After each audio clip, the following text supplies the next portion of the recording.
What is voice and speech training for the actor?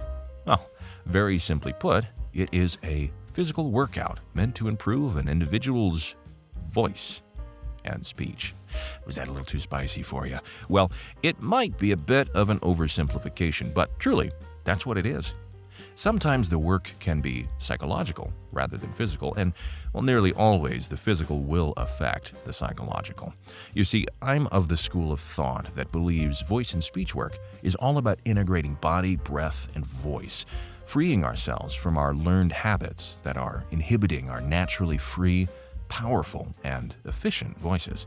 By the way, a lot of this thought comes from the pedagogy of master teacher Patsy Rodenberg, who is just a force of nature, absolutely brilliant. But I've integrated many different teachers' methods into my own work because, well, like everything else in this field, in the end, you have to find what works best for you.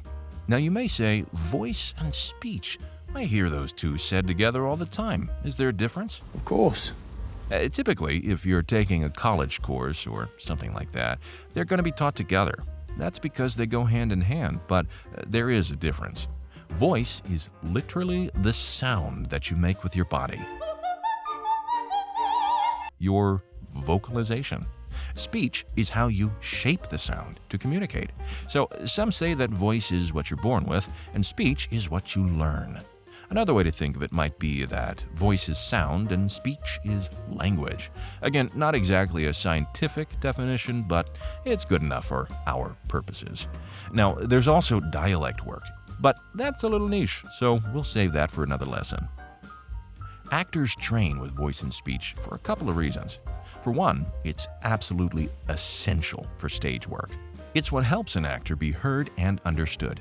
There's a difference, by the way, from the back row of the audience. Actors have to be able to project, not yell, and enunciate, and be able to adjust their voice and speech to the space they're in. Because not all spaces are the same. Some are a little more live, some have dead spots. You never really know until you're actually in the space.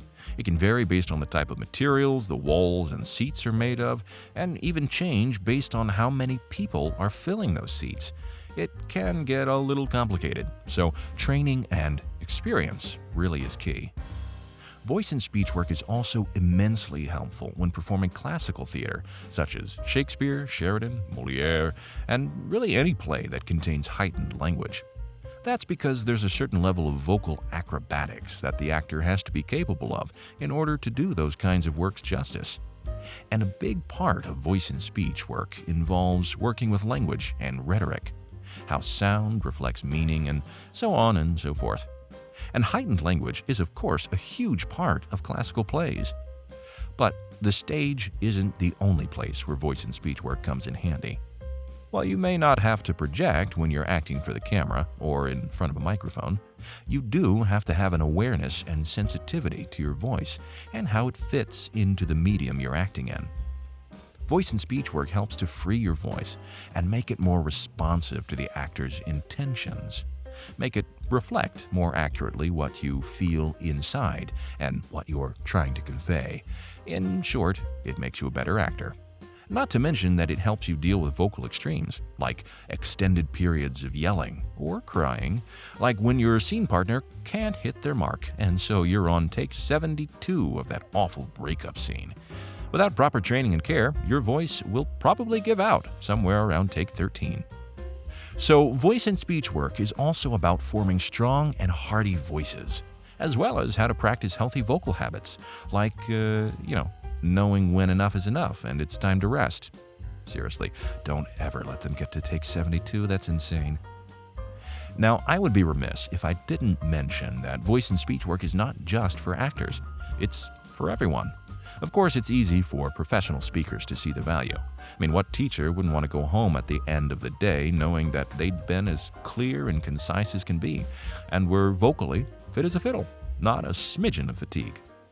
But remember, voice and speech work is about freeing yourself from learned habits, things that physically and mentally drag you down and box you in. It's not just vocal growth, it's personal growth, it's confidence, it's freedom and release. So, it's for everyone. Now that is voice and speech work, in a nutshell anyway. So if you want to learn more, or better yet, even undergo some voice and speech work yourself, schedule a one-on-one coaching today, or sign up for my online voice and speech course, which will be coming to you soon. Thanks for watching. Until next time.